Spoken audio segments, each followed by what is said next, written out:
Hello, Belinda. Hi, Omar. So excited to have Arlene with us today as well. Particularly as we continue the Gratitude Blooming podcast experiment. This has been quite the journey. This is season 3 that we're kicking off in some ways. We've gone through the 39 cards in the Gratitude Blooming card deck twice now. And this has been the journey because it really actually started when before the pandemic. You used to hold weekly Gratitude Blooming circles on Saturdays. And then during COVID, we started doing a Zoom session. We called them a Thankful Thursday, and we started holding space. And we had all these amazing stories that were coming out of that very tumultuous moment. And so we turned those stories into a podcast for season 1. For season 2, we invited amazing guests from singers to healers to executive coaches. And now for season 3, we want to experiment with something a little bit different.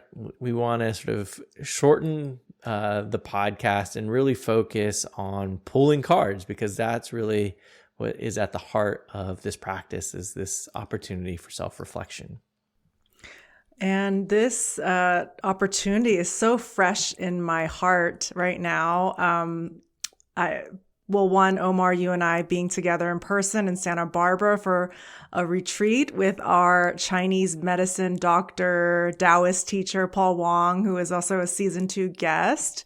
It was wonderful to be in person to really practice, feeling our bodies and understanding what season we're in our bodies according to Chinese medicine. And literally, I came back to Mount Shasta and got to spend time with Charlie, who is a big fan of our podcast. He reached out to let us know that he's been listening to every single episode, every single day, walking his dog outside in Bellingham, Washington. And as he is now, just in the face of a career transition, starting a new job in about a month, he was like, I really want to go on a nature retreat. And through one of our episodes, he found out about our retreat center in Mount Shasta. And I got to spend real life time with Charlie, walking the land in our different spots and actually talking about the Gratitude Blooming cards and themes. And it was so cool to have him speak to how real these plants are and their wisdom are in him navigating some really tough career changes. And he literally said, wow, having this practice saved my life. And that is huge. That's amazing. Well, maybe we should have a Gratitude Blooming retreat at Hestia. If that's of interest to you, email us at hello@gratitudeblooming.com. Belinda and I are thinking about having a dedicated retreat just for Gratitude Blooming guests. And so if this is of interest to you, let us know, hello@gratitudeblooming.com. So without further ado, I say let's share the cards and really see what is possible for this season. So I don't know if anyone would like to, Arlene or Belinda, you'd like to share an intention or question that you're holding right now. And if you would share that, and then we can pick one of the 39 cards. Arlene, I'd love for you to start because you're just looking like one of the plants of Gratitude Blooming today. And one thing I'm really excited about with season 3 is we are actually going to show the live videos of the practice every week. So you can see our faces and kind of be with us live every week. Yeah, I often feel like the plant in the conversation. I'll sit I'm sitting on a table here, listening in, but I'm happy to be here with you guys. And I don't know, I'll maybe kick off the practice today by making an inquiry. And, I'm kind of curious about what would be helpful for us to know about, this change of format and moving from season 2 to season 3. Is there a message that we can get from one of the cards? All right. And I will scroll 7 rows, 6 columns. So if you want to just tell me when to stop. Ooh, I like that. You just pick two numbers, right? Or So you can pick two numbers. yeah, I like the picking two numbers without let's go with 3 and 2. So third row, second All column? right, I don't here know. we go. Here we go. All right. So, what uh, is in store for us this season? Number 15, the Oh. Azalea, representing the theme of hope. Take a moment to remember a time you were filled with hope. What do you need to feel like that now? So, before answering the question or the prompt, uh, what do you see when you look at the art and what comes up for you with the theme of hope? Yeah, I have maybe a unique experience with these cards because I drew them. So, there is a lot of history with this. So, this was one of the cards I drew based on a story my dad told me. And so, he grew up in Korea, and he remembers the azaleas growing on the mountainside. And so, yeah, so it's a little bit heart stopping for me to, just see this card. But the message is like, what a great card to get about, looking into the, what's going to happen, in the next season. Beautiful. How about you, Belinda, as you look at this card? Any messages come up for you, or what do you even see as you just look at the art? Well, I am literally noticing on the land just how the azaleas are starting to bloom right now at this time of year, and how it just kind of gets me to stop and literally look around in nature. And so I just love that this prompt and the flower are just so open. And when I look at this question of, remembering a time when I was filled with hope, it's interesting that it's talking about kind of the past. And Arlene, your question's really around the present and the future, what is in store. So I think it's remembering that the future isn't that scary, like the past is concrete because it already happened. So there's no mystery in the past.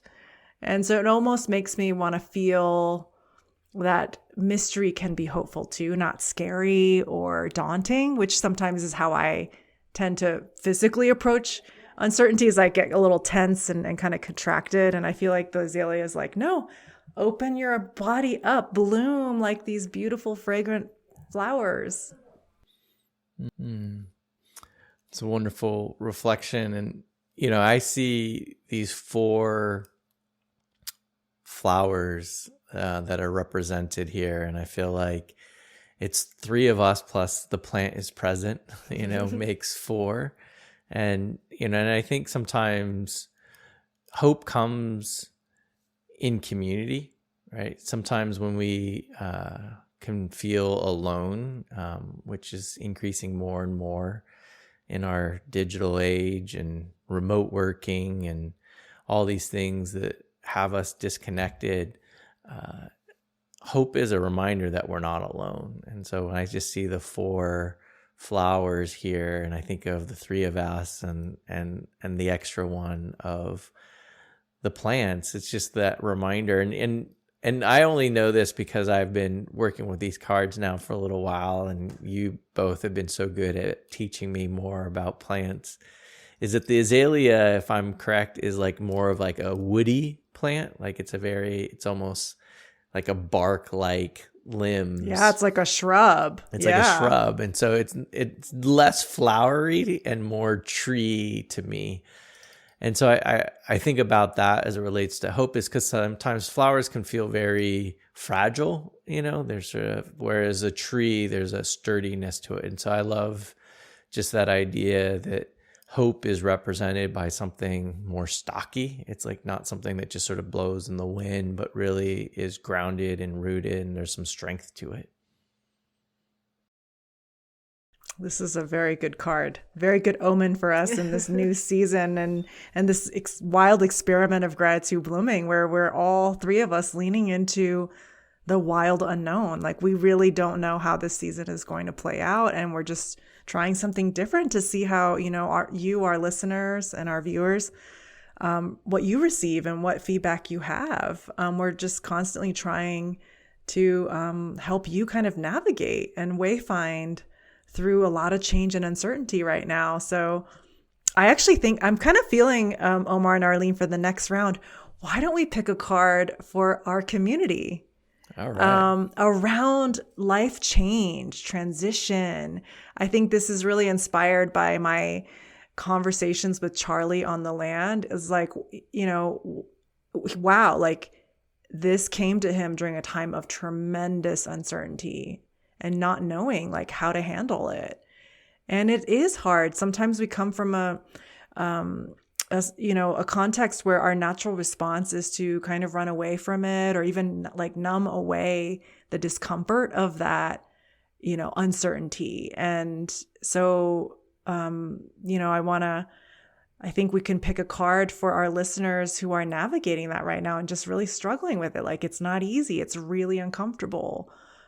So what plant wants to show up for people around navigating that mystery? All right. Well, let's see. Omar, I want you to pick the card for our listeners. You want me to? All right. Well, I'm going to scroll towards the bottom here because I feel like people tend to pick towards the top. And so I'm going to the second bottom row, fourth card over, and let's see what messages are for our listener. Number 2, the Agapanthus, representing the theme of perspective. The prompt is pause, close your eyes, and take 3 deep breaths. What do you notice when you open your eyes?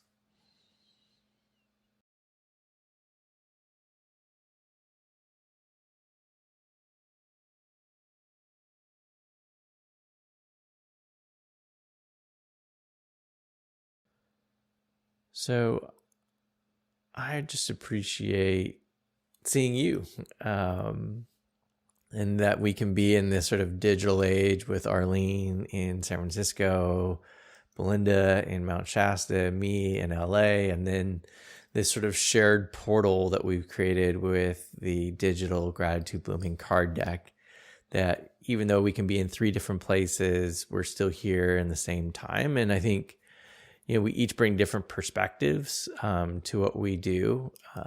Sometimes that makes things more complicated, and sometimes, it makes things, easier, and I think, I'm just sort of thinking about the last card that we picked with perspective of hope, and the 4 flowers, and how each one has a different perspective. And so I think part of these practices is around building empathy and building compassion, and allowing ourselves to both give ourselves some self-compassion as to like how we're looking at the world, but also how do we do a better job of seeing how other people are looking at the world, and where do we find that sort of common ground between the two. And I love that in some ways, just in the art, it's this single stem, but it has then these mini petals. It's like we all share this one planet, but we all sort of bring something very different to it. Yeah, I love the prompt. So I actually tried to do the exercise live here as you were reading it. And honestly, when I opened my eyes, I heard a bird. So I like this idea of mixing up our, perception of things, right? So we think of seeing like through our eyes, but what if seeing is through our other senses, like hearing? So I didn't see the bird, but I heard it. So, and I also, I don't know, I guess I'm appreciating the prompt here because I think it didn't really dawn on me, but why is it that if you take 3 deep breaths that when you open your eyes, things are different? It just makes you realize that there are many different ways that we can, view our situation or our moment in time here. Well, I literally was also doing the practice and hearing Omar read the prompt. And I noticed in my body, my nervous system calmed down quite a bit. And, I had to drive here to record this to have good enough internet. And so there's a part of me that was still kind of arriving physically. And, I think that is very symbolic of transition, right? Like you feel like you're discombobulated. You don't know where you are, where you're going. And I think for me, my mind tends to start then trying to plan and, control the situation so I could feel safer. But then in reality, I don't even know where I'm going. So it's kind of just wasting energy. And so I think this reminder from the Agapanthus, from nature, to say, hey, when you feel overwhelmed, just stop. Just stop. Just pause. And can you really see this situation or feel it in a new way? And so in my case, the sense of feeling and embodiment really took place. And I felt the energy literally dropping down, like almost like it's like sinking down into the earth. Like the plant is taking it from me and bringing it down into the earth for composting. And, so yeah, I appreciate that it was that invitation. And it's one of the few in the card deck where the prompt is actually a practice. So I'm also appreciating that nature gave us a little bit more of a concrete way to manage the great mystery.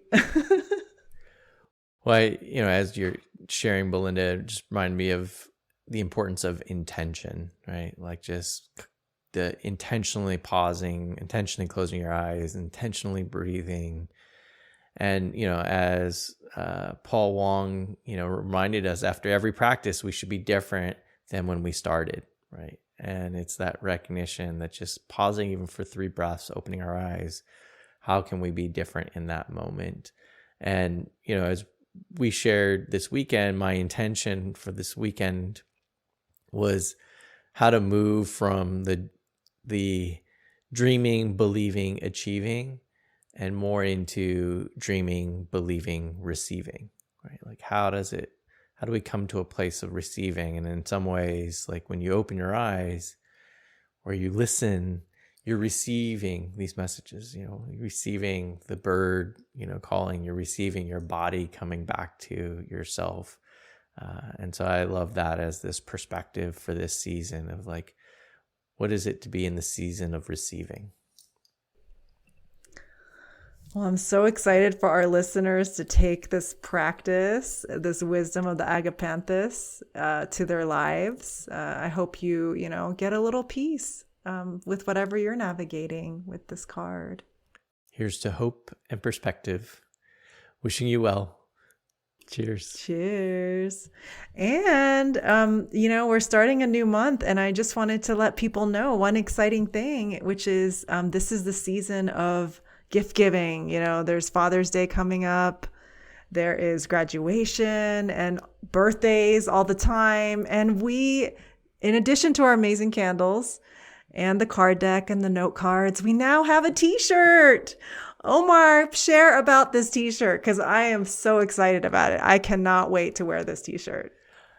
So the theme is we're rooting for you. And which flower is it being represented by, Belinda? It's the daisy. It's the daisy age.